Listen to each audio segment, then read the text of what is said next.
To start a new Final Cut Pro movie, go to File and New Library.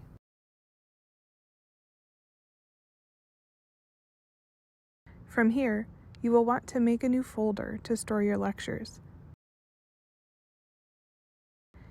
You need to modify your storage settings to keep each project organized. To do this, click on the Modify Settings option.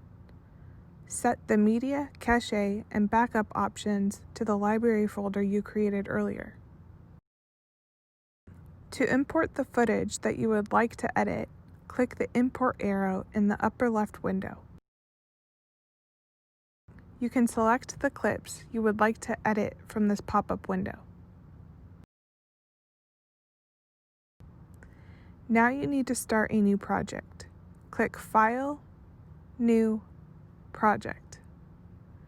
A window will pop up asking what size you would like to make the project.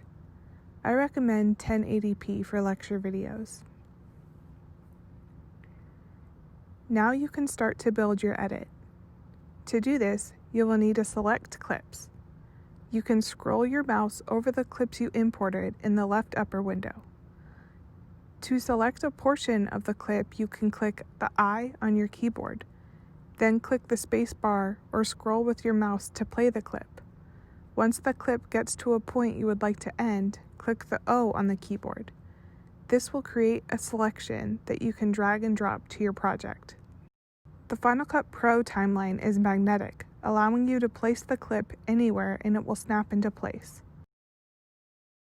To zoom in on your timeline, click the Command and plus keys. You can also click Command and the minus key to zoom out.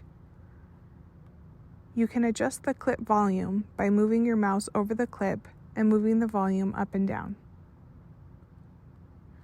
To export your final edit, select File, Share, and select Apple Devices 1080p. You can select a folder to export to and save.